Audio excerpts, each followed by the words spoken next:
All right, welcome everybody. Our prompt today, as you are joining us, first you want to change your drop down on your chat so that it shows to everyone. But we're asking you to think about what would you want to templatize in your life. So we love templates because they give us the ability to reduce the workload for commonly occurring items or scenarios.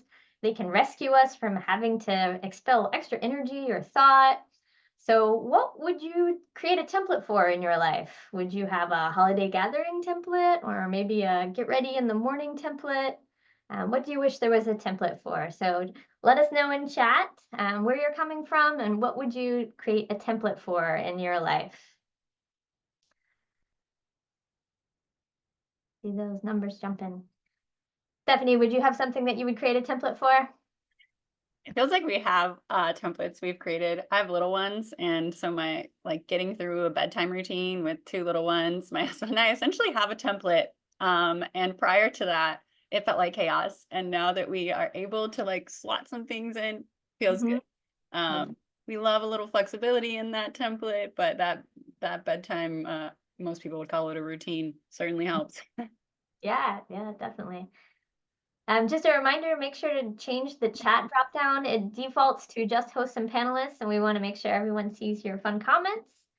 So we are asking you to tell us where you're coming from and seeing if you have something that you would templatize in your life.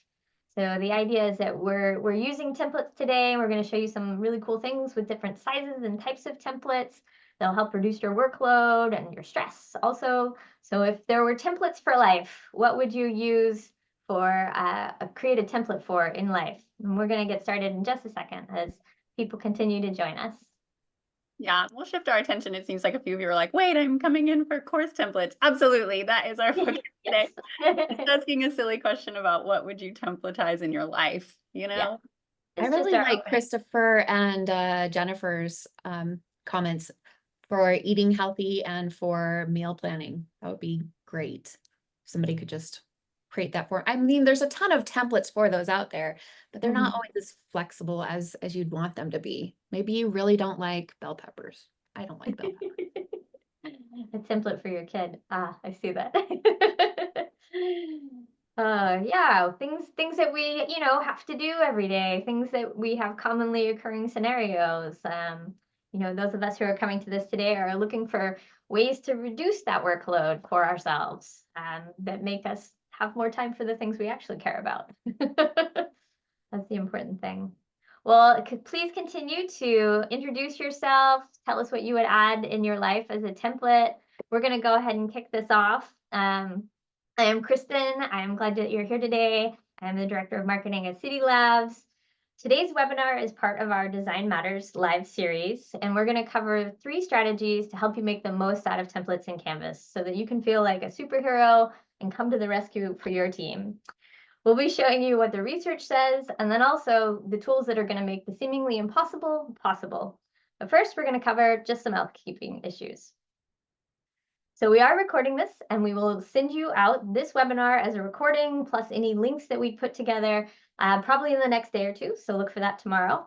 If you've missed any previous webinar, I'm going to drop a link in chat in just a second so that you can go and find any of our past webinars. We've got a whole series now of these Design Matter webinars where we're taking research and action and putting them together for you. So if you're looking for some way to support some idea, we've probably got a webinar on it. And if not, let us know so we can put it on our list because we've got lots of great ones coming up for 2025 as well.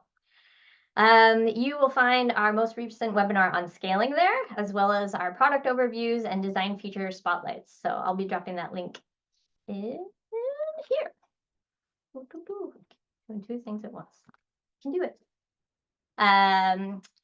We have some time set aside at the end for questions. So we do use the Q&A feature. If you've got a question about a product or support or anything that we're showing today, this particular features that we show, please use the Q&A feature because we'll use that time at the end to address all of those questions and make sure that we have them all documented there so we don't get lost in chat.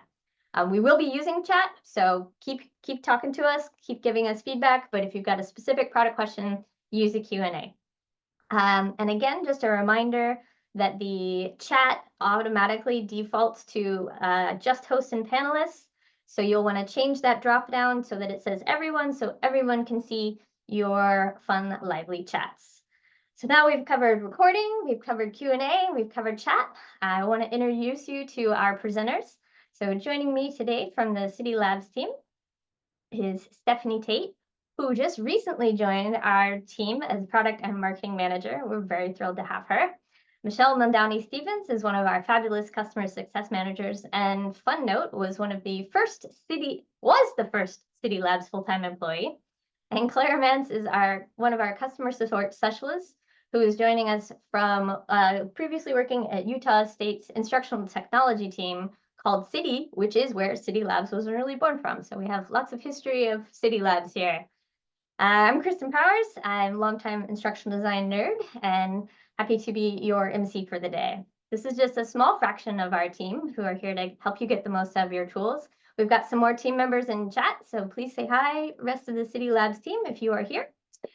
If this is your first time joining us, let me tell you a little bit about Cidi Labs. So Cidi Labs was founded out of a partnership with Utah State, where Kenneth Larson, our co-founder, was working as an instructional designer. He was given permission to hack Canvas and started making the first iteration of what would later become DesignPLUS, our flagship product that we'll be showing you today. Over the years, our team has grown with educators, instructional designers, as well as former customers who are all drawn to improving the learning experience for everyone. We have 6 different products for Canvas, from accessibility to course lifecycle management. And all of these tools have either been developed with a partnership with a university or through our customers' feedback working with them. Today, we'll be showing off DesignPLUS, as I mentioned, which is our must-have design suite of 3 tools that make creating content for Canvas accessible, affordable, and surprisingly fun. So if you're curious about any of our products, please reach out for a demo so we can help you find the right tools for your needs. I'm going to drop a link in chat if you want to sign up for a demo. We would love to meet with you and talk about your challenges. So this webinar is part of a series that we've been doing. So it started as a response to your feedback about the growing need for more research-backed connections to the design challenges you face. So each month we put out a blog post on our Design Matters Digest, which also can come to your email, which I'll send you that link in just a second, where we share how design impacts a particular education topic. We offer practical tips to improve your own course design and help you apply the research that we've gathered. I'm going to put these links in chat, and this is where you can sign up to get this in your mailbox and also register for our upcoming webinars. So these webinars happen every month, and we literally just, I think today, added a whole new set of them for 2025. So I don't even think we've updated the slide at the end for all the new webinars that are coming. But if you go to that website, there's a whole list of new webinars that we're going to have for 2025, and it's good stuff, very exciting. So with that, we are going to go ahead and start with a poll. So trying to design a template that pleases everyone can feel a little bit like there's just too many variables to consider, right? It's hard to find one that's just right. We've identified some categories that could be potential challenges, but we acknowledge there might be more. So I'm going to put up a poll that asks you to help us tell which of these categories are the most challenging for you, or selection of them that are the most challenging for you. And this will help inform us today as we're going through some of these examples that we're showing. And if there's something that we didn't capture, please put it in chat and let us know if there's a category that is a particular challenge for you.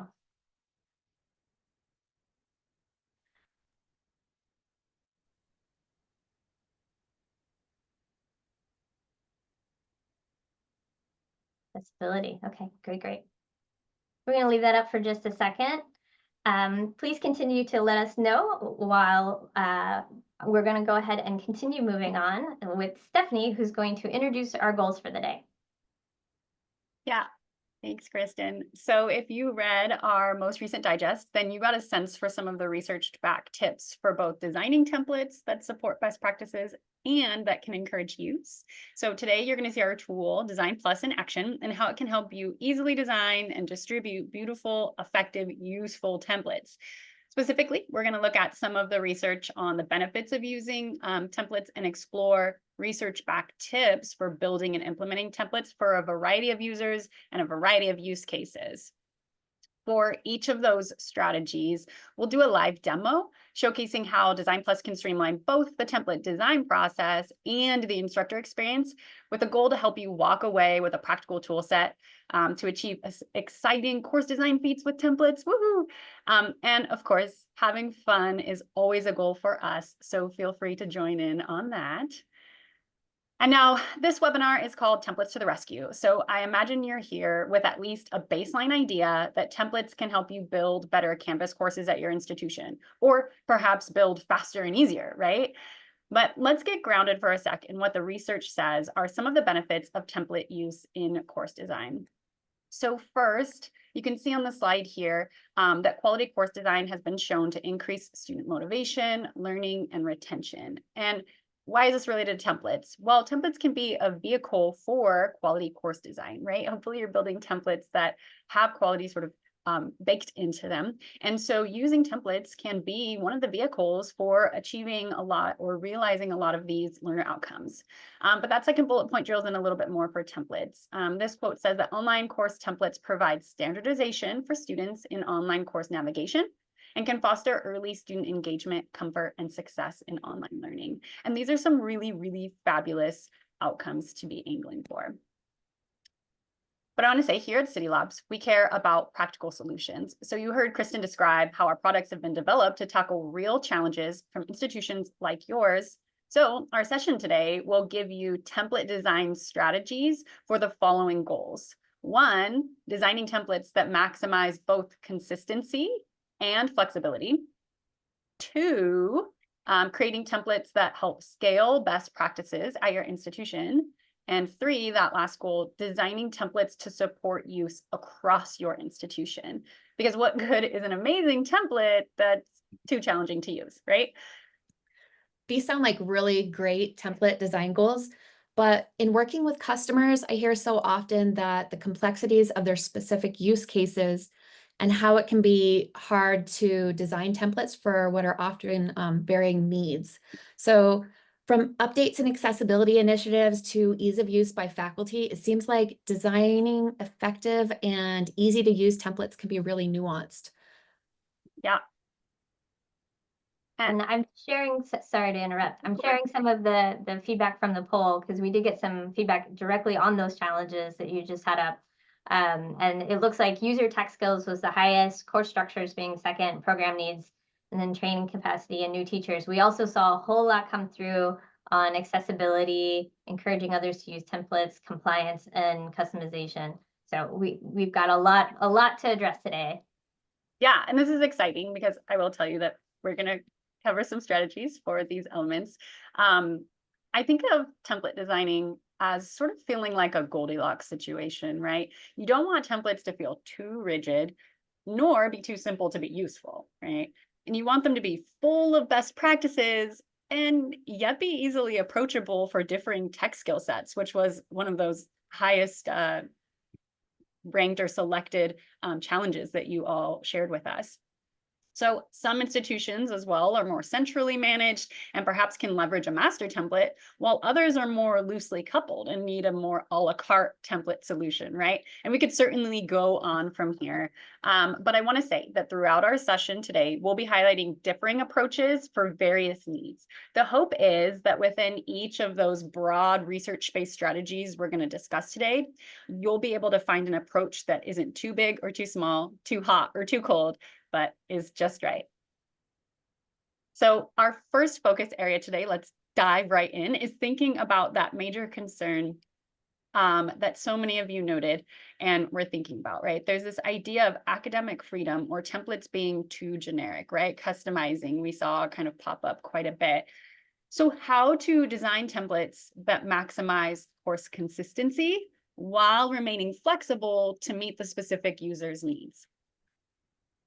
So let's get into this research. First, research reveals for us that learners show preference for consistently organized courses and baseline consistency across courses. And you might be thinking, hey, that's just a learner preference. But if we take that a step further, we see that the research also consistently shows us that baseline consistency in and across courses at an institution has also been linked with student success outcomes, including retention, right? And so it's not just that it's a preference, that preference is connected with learner success. And that makes sense then why it might be a preference for your learners. What's more is that research on consistent course design, and especially having that consistency come from templates, shows a decrease in instructor workload when building courses and in supporting those learners.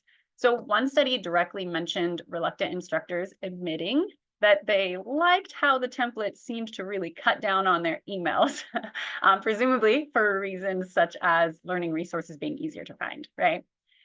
Yet, and I will say it's a big yet, we have that last bullet point there that says when that consistency comes from an inflexible template, instructors are more reluctant to use that template.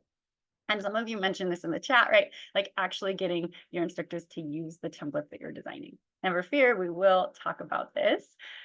So we have the question, right? The question remains, we know that consistency has been shown to be great, and yet we need some flexibility in these templates, both to actually meet the learner's needs and be set up for, you know, their best success, but also to support use with those instructors. So how can we design templates that get all the benefits associated with consistent course design while still being flexible enough to be customized by the user and for their learners? Well, we've got a few strategies. And we pulled these from the details of the research. And I want to just start by saying that the research really emphasizes that that consistency doesn't need to be in everything. Every course does not need to look exactly the same. There's some really high impact areas, particularly in student navigation, where consistency is providing all of those benefits and not taking away from that sense of academic freedom for your instructors and that flexibility. So that first bullet point here is a strategy really talks about when you're building your templates, prioritize high impact, easily customizable elements for maybe what are your main templates, right? These are things like styled, structured headings, because it's easy to edit the text in a heading, but if you have some styling in there and you have some structuring, one, you're getting accessible headings already out to your instructors and designers. Huge benefit. You're also helping your learners manage that cognitive load. You're adding a little bit of visual flair there that can add interest, right? And it's just an easy area to get a lot of impact. You can also incorporate navigation buttons, especially if you have common navigation processes at your institution, or maybe you want students to be easily linked to student services and that kind of thing, right? But navigation can help there. And naming conventions. So again, these are areas that are going to really, really promote that consistency without taking away all of that space for customization. And these elements are really easy to customize for your instructors and designers.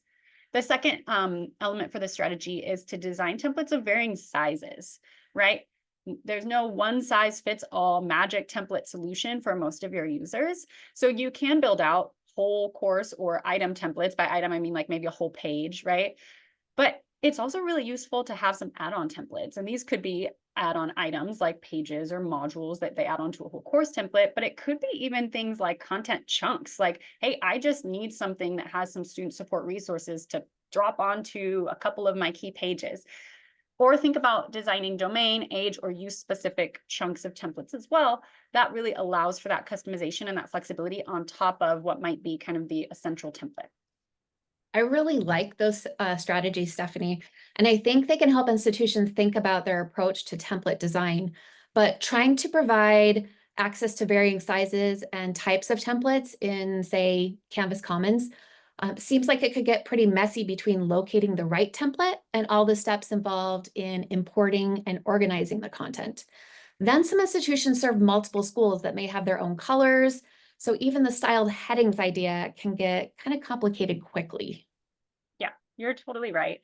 And, you know, there are certainly ways to manage that, maybe from resource courses at an institution to really nice like naming conventions and commons, as you mentioned, but it can be clunky, right? And so what we want to say is that with DesignPLUS, these template design tips are actually really easy to implement. So will you show us some of the template magic in DesignPLUS, Michelle? Sure, I'd love to. So let me go ahead and share my screen with you all. And what I really think is important is that I know I read in the comments about how overly customized templates can cause confusion and frustration for faculty members and design teams. So I want to show you just how flexible and how you don't have to build everything out in detail. You can really build it out to fit your and your institutions and your faculty members' needs with the sidebar. And this is something I get over and over again in customer discussions, is just how complex, how detailed do we make the content, especially when faculty members don't have access to the sidebar. So you have so many options with DesignPLUS. You can come in and you can build out a full page template that faculty members can pull in or your design team can pull in. We can come into these institutional templates here. We can look at maybe a module overview or a homepage layout. I'm going to go ahead and I'll select this homepage layout for now. And we can further customize it from here. So if your faculty member maybe doesn't really like the look of this, maybe they don't like the banner image, it's so easy to go in and change those out. You can create, again, institutional items here that are already cut and cropped to be the correct size to use for a heading, making it really easy for them to come into the sidebar and select different options. If we come in, let's say in this particular template, let me go ahead and make this a bit taller here so we can see some more of it. Let's say we want to change the link grid layout. Maybe they don't like this navigation. It's so easy. I'm just going to come in, go to link grid, and we can hover over and change the different styles for these. So maybe we want to change to the flat sections, or so many different types that we can get in and play around with. We can also change those icons out. I'm going to go ahead and take a step back here, and we'll change the icons out in the link grid that's here. So maybe throughout one of your departments, they like to use different categories for those icons. I'm going to come up and select icon, and we can organize at the institution level different subgroupings of templates or different icons. So maybe you want to have some that are for your English department. They want to have their own specific ones that they're using over and over again. Or maybe your K-12 and your high school wants to have their own specific icons that you're using over and over again, because some people really find consistency and are able to navigate through pictorial images on the page. They can come in and select that particular group.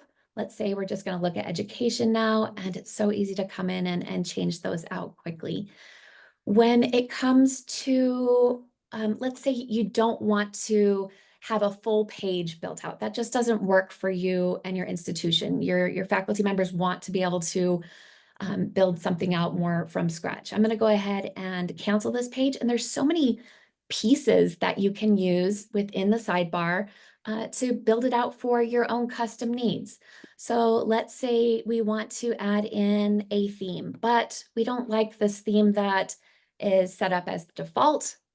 Come in and select a new one and find one that really speaks to you and you think your students will enjoy. Rounded corners or boxes. You have so many options here. Faculty members and designers can come in and play around with this. But let's say we want to add in our own content block, and there's some we've created at the institutional level. Come in and drop in your headings, change your blocks around, add in institutional items or those that have been pre-designed by Cidi Labs. There are policy items. So if you have different rules at your institution or rules or guidelines that you want your faculty members to be added in, or you want your instructional designers to be able to add in quickly to a page, you can come in and search policy. And the really nice thing about this part, about the policies block, is that this is something that's maintained at the institutional level. So even though you're letting those pick and choose what they want added to their pages potentially, this type of content block is maintained at the institutional level. And anytime this page is edited, it'll reach back out to that institutional level customizations course and update. So you are ensured that those important details are being kept up to date. And then I'm not even going to get into the DesignPLUS library right now because there's so much there. We're going to talk about that a bit later. But just between all of these different items, there's so many ways to add in different visual flares and branding to your content. Wow. The DesignPLUS sidebar really makes it possible to design templates for consistency and definitely allow for what feels like nearly endless customization. You could start with that page template and then you can add in those blocks and you can remove blocks. So you could really like take that a la carte approach. That's so awesome. Let me go ahead and get my share going here. Yeah, that was all pretty amazing. The only drawback I'm thinking is when I'm considering that Goldilocks concept that we've been talking about, I know so many institutions want all those flexible template benefits without requiring instructors to open the sidebar, right? Maybe some users aren't familiar with the sidebar, or they haven't been trained, or that's just, you know, the institution doesn't maybe make the sidebar fully available to all users. It just feels like, man, it would be great if they could get all of that without opening the sidebar. Right. And you know what? This webinar is called Templates to the Rescue. Wouldn't it be great if DesignPLUS could support that process a little bit more? Maybe we can send out a city signal to the developers and they'll hear our call. That's funny, Michelle. Wait a sec. Do you see that? Is that a city signal? And something's coming. It's a bird. It's a plane. It's Kenneth. Kenneth, what are you doing here? Hello. My city senses were tingling and I thought, you know, you guys needed me. So I'm here. What can I do for you? Wow. Well, we were just talking about how there's this idea of being able to get this consistency and flexibility out of templates, and DesignPLUS has so much that it can offer, but what if their users aren't trained to use the sidebar? Like, wouldn't that be awesome if we had a solution for that? Are you here with a solution? You know, this is something that's come up a lot over the years. So this idea of using templates has been in DesignPLUS since the beginning. One of the very first things when I was working at Utah State back in 2003, we had these template courses that contained everything you might ever possibly need, because it was a lot easier to delete out than it was to add in. And the very first thing I started hacking into Canvas was the ability to add little content blocks along the way. And then that was followed by template pages and, you know, eventually HTML snippets and all sorts of fun things like that. But there's always been this desire to kind of quickly get to some of this. That sidebar is fun and powerful, and I do highly recommend you teach it to all of your people who are building content, especially the new version where we've tried to make it helpful. But there's still something that I've always felt we could do to make it easier to get to templates. We started brainstorming a while back and had some thoughts in mind, and then Canvas came out and announced their block editor. So we kind of just put that on the back shelf, thinking we'd wait to learn more about what they were going to do before we moved forward. Well, now we know what they're going to do. We know what the block editor is going to be and what it's not going to be. And so we decided to dust this off. And I want to show you kind of what we are working on. So as I mentioned, content blocks and templates have always been core to the DesignPLUS sidebar. They're right here in our Getting Started section as a quick and easy way to kind of build content, but you do have to open the sidebar, you have to get into it, etc. So what we have that we're working on is what we're calling the content wizard. So when you are working on a brand new piece of content, you will have the option to open up the content wizard. Now, this can be used in connection with the sidebar. It can be separate from the sidebar. The sidebar can still be hidden from users while the content wizard would be available. But when you open up the content wizard, you've really got two main ways we can start. We can start by pulling in a template. Now, the interface is very similar to what you get when you're choosing templates in the DesignPLUS sidebar. You can see these different categories. These are set and customizable by the institution level. I can hover over to get some previews. These are some of the fun templates that have been shared in our DesignPLUS library. If it's the one that I want, I can just go ahead and select it. It's going to drop it into this section where I can take a look at it. If I want to change my mind, I can go ahead and pick a different template and see that. These are also built out. So if it has, you know, a accordions or tabs or things like that, you'll actually see that in a working model here for us to look at. The piece that we're still working on is the ability to start pulling in content blocks in addition to the templates. So either to start out just from scratch by pulling in those different blocks, or to just add those to the template you've selected. We will also potentially be adding in here some of the fun things that we have in the DesignPLUS sidebar, like maybe a module list or user details or some of those other fun things that are their own tool, but would be a really fun way to drop in just to the placeholder. When you have the option you want, you go ahead and add it to the editor. And now it's there in the content. I can use native canvas to edit it. I can open up the DesignPLUS sidebar to do even more. But it's just one of the things that we're playing with as a quick way to make these templates available. Wow. That is gorgeous, Kenneth. Thank you for hearing our call. And so I'm sure that the question is going to come out, when is that going to be available? Not positive. We still got to work out some kinks, but I would love to make it as a Christmas present this year. So that's kind of our goal. We'll see if we can hit that. Is that the beta available for Christmas? Yeah, or- the beta available for Christmas. So in the DesignPLUS sidebar, users can opt into testing out beta things. And so the goal is to try and get it out there. But with everything we do, we want to make sure it's working great before we release it into the wild. So if not, it'll be early next year. And if you all didn't know, that's kind of been Kenneth's birthday present to everyone. So his birthday's in December, and he just likes, that's just the type of person Kenneth is. He likes to give everyone a present that time of year. I like to make something fun for my birthday and share it. This one is not going to be ready for my birthday, but hopefully by Christmas. Close enough, close enough. It'll be ready for my birthday, maybe. There we go. Right? Yeah, there we go. Yep. So we've explored how to design a collection of templates to serve a variety of needs. We've seen this awesome new feature that's coming. But I'm often asked by customers, what kind of instructional elements make for good templates? Yeah, and I think that's a great question, right? One way to think about an answer is by backwards designing your templates to help align with maybe your institution's best practices, or if you have a set of quality standards, right?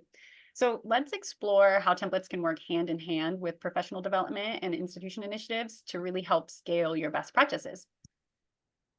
So here we see research on the slide lets us know that, and it makes sense, templates can be an effective vehicle for keeping course design up to date with accessibility considerations. That's a major one, right? And lots of other evidence-based practices. And we see that second bullet point talks about templates making course building easier for instructors. So several of these studies talk about this, or instructors are saying, wow, that actually made it easier for me to incorporate that best practice I've been hearing a lot about, but wasn't sure how to actually design that into my courses. And if you're really interested in this particular data about scaling best practices, that was our last webinar, so you can get an even deeper dive there.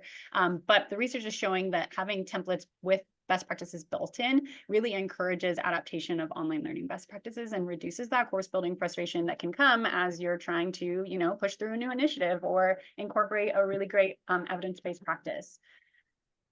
A fun fact, and I love this one that came from one of the studies, is that even when a user opts not to use a template, they've seen that their future course building often reflects elements of that template. And it makes me think of template inception or something, right? They're like, I don't know where I got that great idea from. I just saw it somewhere, right? And so even just putting in the work of building templates with best practices in them can act as a model, right? To help your users design with those best practices, even if they're not using the specific template. So best practices and priority practices will vary from institution to institution, but we can certainly take a few practical strategies from the research. First, we want to have templates be designed for accessibility, at the onset. That should be done right away. Structured headings and descriptive link text are just quick examples of elements that can be pre-designed, that are easy to edit, or that can be modeled really effectively inside a template. You can also design for common learning structures, and this is one we're going to see quite a bit in just a second in our demo. But you could build a compare and contrast content block or assignment template with columns built in for your users. And this visual layout will really serve your learner's mental model, and it makes designing easy for that instructor who wants to incorporate some of those elements, right? And so these common learning structures will also vary by subject area or grade level or institution. So I do think that surveying the common types of thinking and learning tasks throughout your institution can really inform some of your design needs and what kinds of templates you may want to be building. So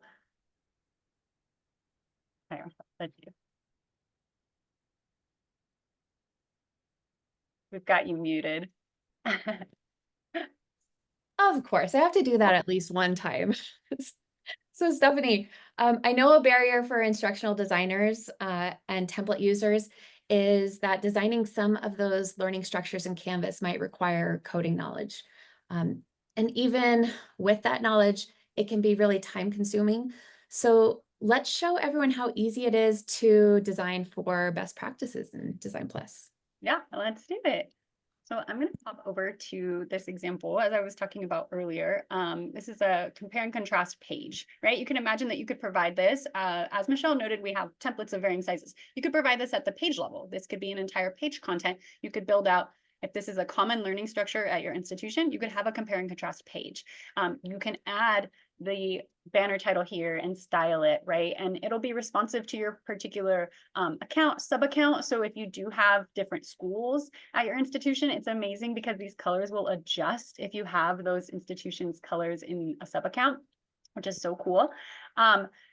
But look, we can utilize some of the elements inside DesignPLUS to build out the structure for our users. So here we used cards, and I'll show you this again in a minute when I get into the edit mode. But you can see here that this entire page could be designed around this element that's already pre-built in DesignPLUS, these cards. And you could have this compare and contrast set up, and now all your users are doing is swapping out images and adding in their text. So again, you can build these structures that really support your users and the kinds of learning elements that they need in their courses.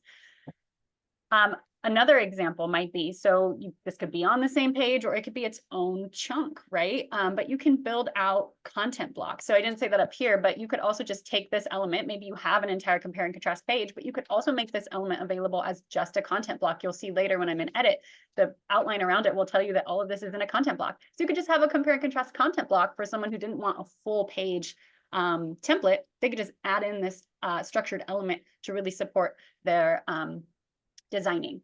Similarly here, right?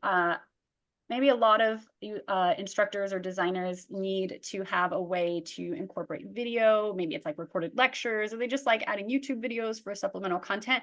They might want some bells and whistles to go with it. Maybe it's important at your institution to be providing guiding questions. You could build this out as a content block that already has tabs here for guiding questions, key vocabulary to support your learners.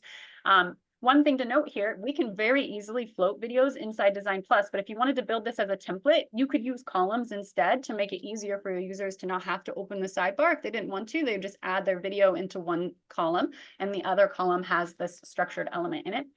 And again, you can still add your tabs in here. So just be thinking about the kind of learning structures that are needed at your institution, and then how can you provide those in a way that best serves. Is that an entire page? Is that a particular content block like this? And even in this key vocabulary, like I'm not reinventing the wheel here. We added our description list. Like I didn't style this. I just used DesignPLUS's description list, right? So we have all these tools to make your building a lot easier. Or maybe you want to provide quick checks that are pre-built. If you don't want your users to have to add their own quick checks, you can have like a common quick checks, maybe a check your understanding version. And you'll see in the library later, we have a ton of different pre-built quick checks and ways that you can do this. But this is essentially just an ungraded question that allows some interaction in your course, that can provide direct feedback and even route students to support based on their responses. It's so fabulous.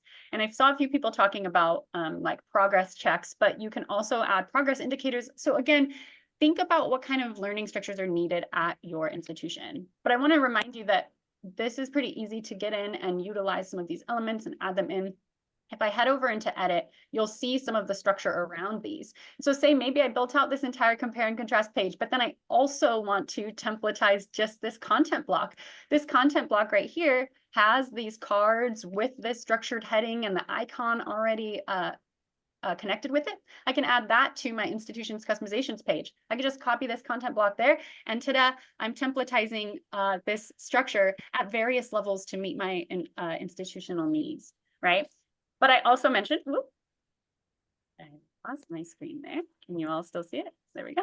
I can also utilize columns, as I've mentioned. These are like the superpower if you don't want your instructors, or maybe they're not ready to open the sidebar. You can use columns as well and drop in columns on this page, and this will give you that same kind of compare and contrast setup.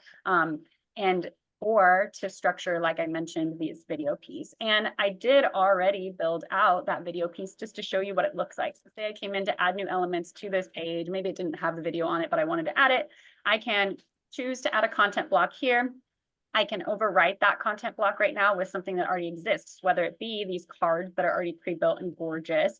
Maybe it's, you know, I want some really awesome image gallery grid, but I put this under a category, maybe science. You can even categorize your content blocks to serve the needs of the specific structures of categories of users, right? And so I put that video and guiding questions under there just as a showcase, but I could just select that and it's pre-built. And now I have that on my page and I can just edit it as it's, you know, regular kind of Canvas rich content editor pieces. So just so many structures for you to be thinking about. How do you want to build those out for your institution? So we'll pop over to just talk about a couple others, just so you can have like a showcase, but you can head into the sidebar to learn more about any of these. Say maybe you're building out home pages. We've highlighted a few of these, but link grids, you want to support navigation. So maybe you build out a common set of priority navigation elements at your institution or at a particular grade level or whatever it might be, because those are the structures that are needed. Maybe you incorporate instructor information using our user details, right? And so this is a great way to help your learners connect with instructors right away. This can be built into your templates. I do want to say here that if you don't want someone opening the sidebar, or they, you know, aren't trained to open the sidebar, they replace this image. If you put the user details in a column that restricts its size growth, whatever they replace that image with won't get too large. So that's exciting. Maybe you want to support varying users who enter a course, right? This is really common. We don't serve learners who all come in with the same tech skill set. So you can even have a chunk like this or designed onto your homepage template for getting started. Welcome video here. Again, you can use columns if you want to kind of control that without having to open the sidebar. And our accordions you can use maybe to support various skills that your learners may enter the course with and route them to resources that can help them.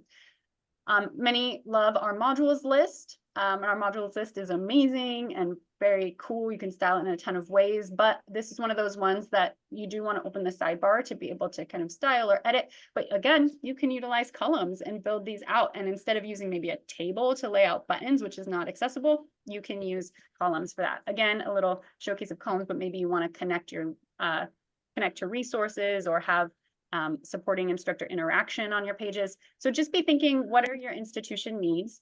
And just to show you, again, home pages don't have to look exactly the same. We have those same elements, and Michelle really was showing us this to us earlier. But if you have a different set of learners, and maybe they're younger learners, in this case, 8th grade, maybe you want to have things be a little more visual, a little larger, fewer items to select from, because that just makes sense. You want to reduce the scrolling required. Look at all the ways that you can lay these elements out to really meet the needs of your users. So with that, we can jump back.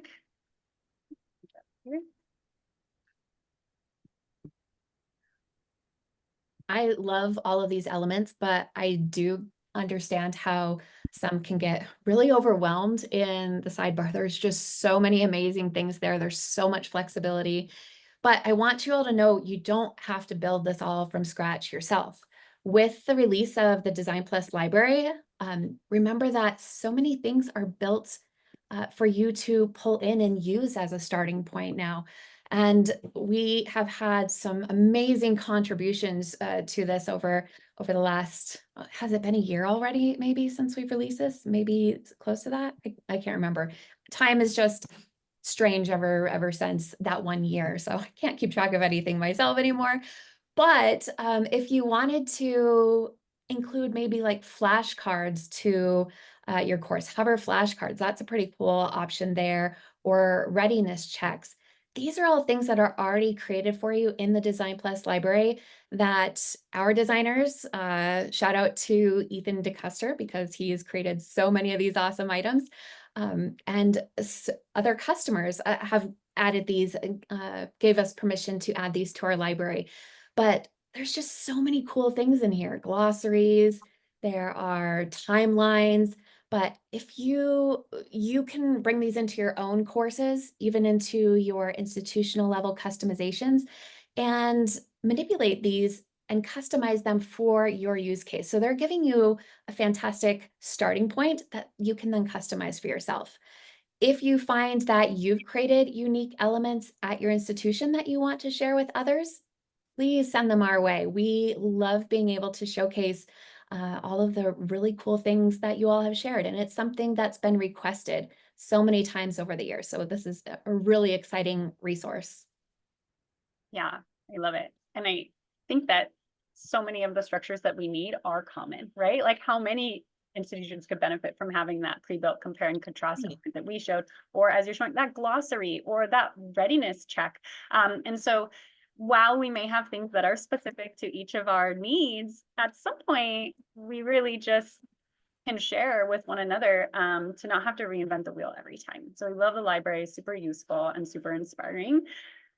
Okay, our final set of strategies though, to start winding things down here, and is a set of strategies aimed to support successful template use. Because I joked earlier about what good is an amazing template if it's too hard to use, right? And this is a real concern. If you're building in best practices, that may also mean your users need some guidance or access to resources specific to your institution in order to use that template successfully. So first, let's talk just-in-time learning opportunities. These are learning experiences placed where and when needed while doing the work that requires that knowledge or skill set, right? Research here says that these types of opportunities support instructors at the moment of need and allow for immediate practice, as well as a more tailored experience. And so with templates, maybe your homepage template might suggest adding a welcome video, but what if I don't know how to record one? Or what if I don't know how to embed one with my content? So having the resources specific to my institution, like which, recording software do we have, right and when I'm using that homepage template would certainly make it much more likely that I overcome any kind of skill gap I might have rather than push the idea to the back burner. And this came up in the poll and from users in the chat. You were mentioning that this is a big issue, right? Like user tech skills can often be limiting with your templates. So a favorite quote from some of the research says professional development needs to transform teacher learning from being just in case and instead creating just-in-time opportunities. And so we want to think about that as a way to support template use. And this is really a space where technology shines, right? Because providing support at every individual's moment of need, responding to their specific need is pretty much impossible without asynchronous support, resources, and guidance. Additionally, we can see in that second bullet point, to support successful template use and especially inclusion of best practices, we can borrow an idea from behavior and organizational psychology theories on choice architecture. So choice architecture comes into play for anything we design for others, not just for template design. Choice architecture experts make it clear that defaults matter. So what does that mean for template design? You want to position the best practices or priority template elements as the default. Perhaps you've designed templates that contain maybe just like structured headings or take like a very open-ended approach.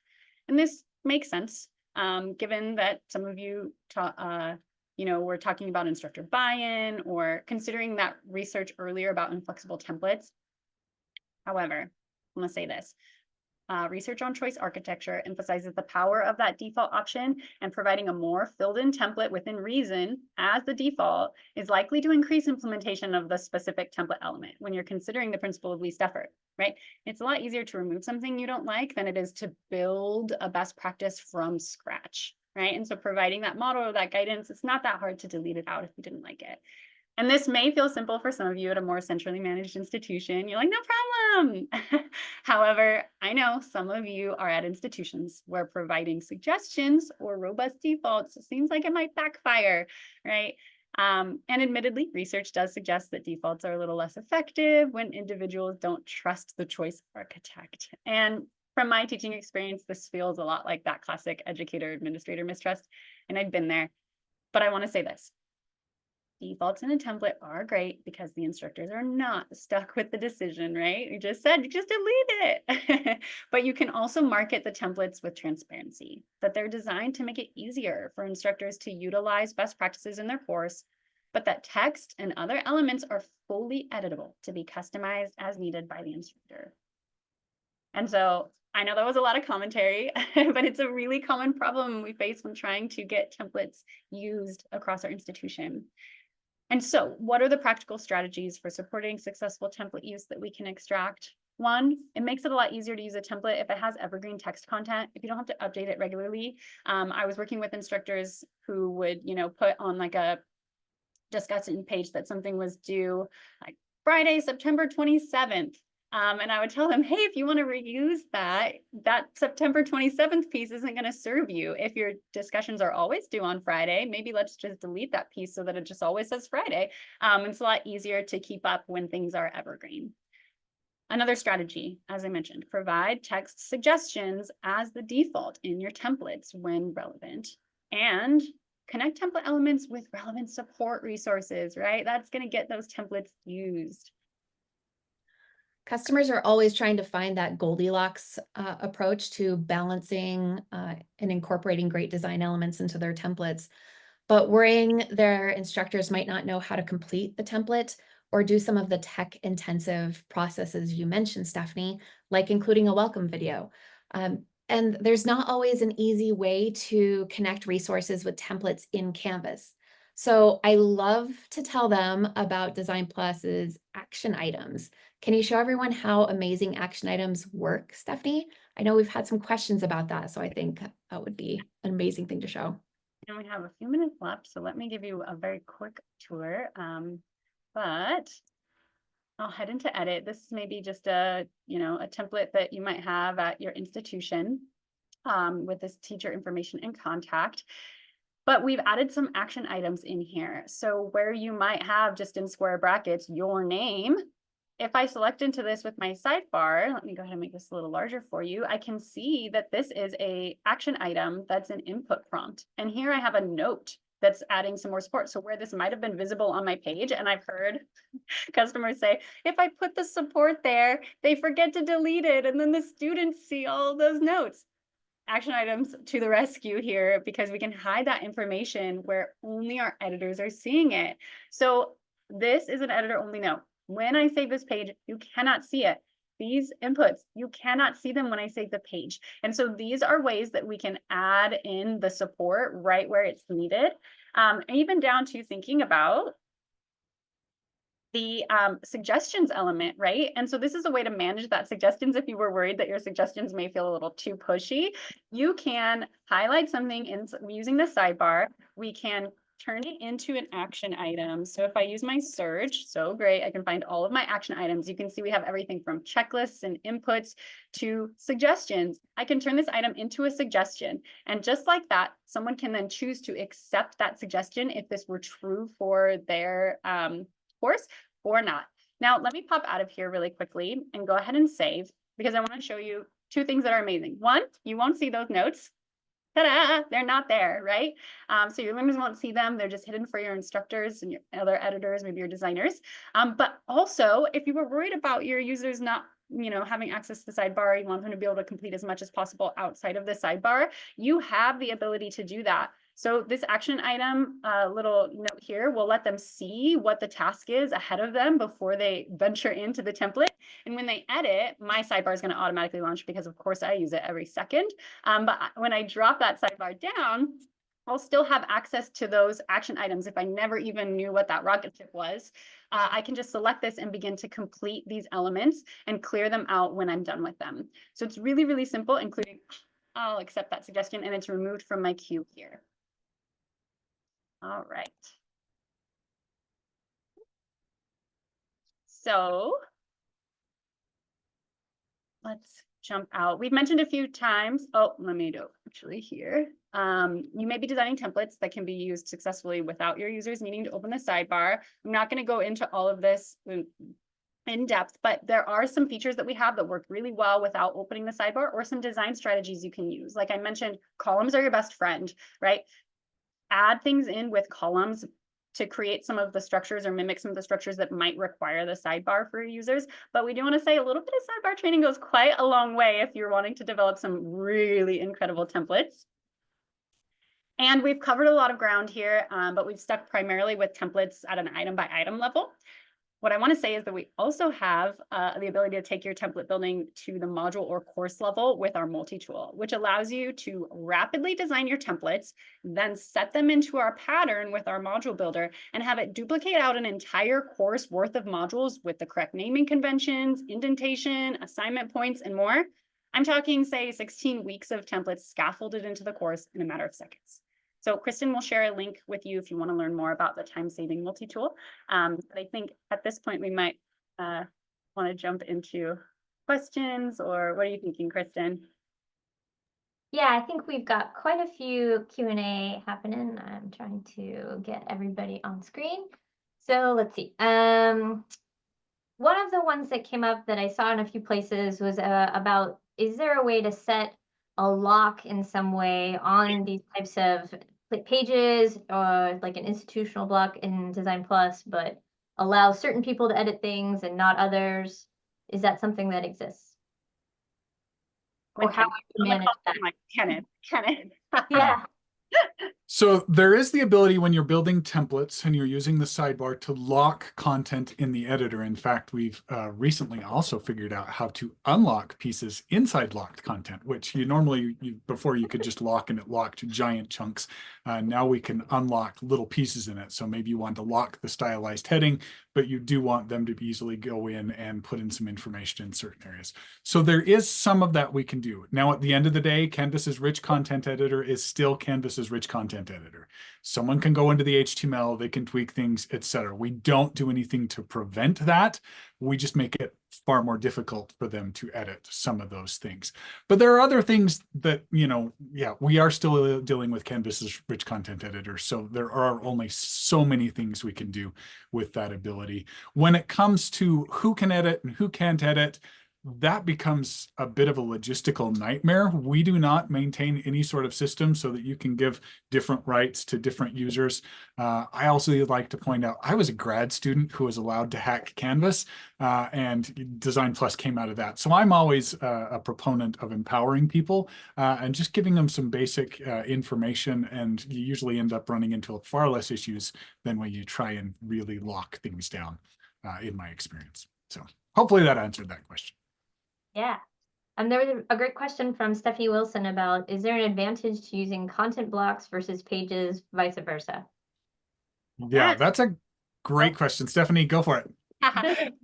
Well, I would say that really the point of that research was that that flexibility piece is really key, because you don't know necessarily your user's needs. But certainly you can, if you are at the institution level or an instructional designer, you can do either or, right? You can build from content blocks that are already there. But what it does is, regardless, it lets you build with more speed. So I loved the, piece in the showcase where I was showing you already built this maybe for a page. Why don't you also add it as a content block, that particular chunk that might be extracted, because that's going to really give you the advantage of both without having to double build and have twice the work. Kenneth, did you want to jump in on that? That's exactly what I was going to say. You are not limited to one or the other. One size fits all never works. So it's always best to have things that are a full page with pieces, but you may need to add in an extra one of these or rearrange things. And so having them in content blocks as well is a great additional piece. The more options that you can make available for how you use things will just speed you up and help you in the end without having to do cutting and pasting and all of that other crazy stuff that comes along. And with the ability to categorize content blocks and even your templates and all of that, the categorization allows you to even maybe add in some little brackets, let's say advanced, because maybe some of the elements that you've built do require someone to have a little bit more of a skill set versus some others. That can be even a way that you can help with a lot of these questions of, what is better, because you don't know every user that you have at your institution. And Stephanie, that's a really great point. I do like to tell people, if you are building templates for your faculty, DesignPLUS allows you to do some really cool, fun stuff, but keep in mind the skill level of those that you're developing for. If you have faculty that are scared to even get in and add content, don't start throwing accordions and progress bars and all of these dynamic crazy pieces at them. Start at basic, and then, you know, as their abilities increase, teach them how to access the other pieces. Yeah, and the research really supports that idea that the important key elements are those elements like navigation or some basic expectations like instructor information might be on the home page. And so you don't have to stress that if you didn't incorporate some element for like a baseline user experience, that, you know, you're ruining everyone's learning, when in fact the research is kind of pointing to this idea that that baseline is the most important piece. Eric had a great point in chat to think of the templates as a guide or idea generator, and content blocks as a way to further customize templates. So if you, like Stephanie just said, if you don't need that instructor information on every page, or you don't need a glossary on every page, those are things you would create as a content block that you can drop in as needed. Kenneth, we have 2 wizard questions. Will the wizard beta still allow us to limit access for specific Canvas roles? And then, is Kenneth designing the wizard in a way that would allow the institution to customize the wizard? So with the wizard itself, institutions will determine if they turn it on, but that's not one that we're going to have, you know, necessarily with all the variations of availability like the sidebar.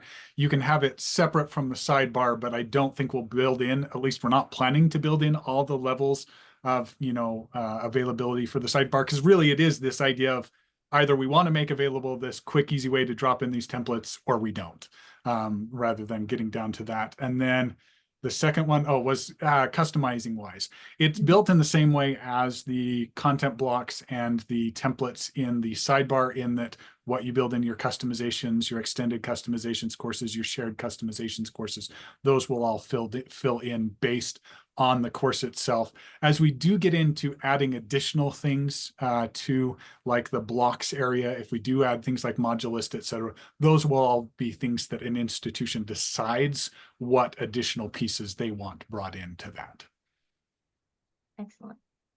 We are at time, so I will just kind of throw out some information for you. We will be sending out this as a recording, plus any of the links that we've shared today, as well as a PDF of the deck, since I know a couple people wanted some more information that's in the deck.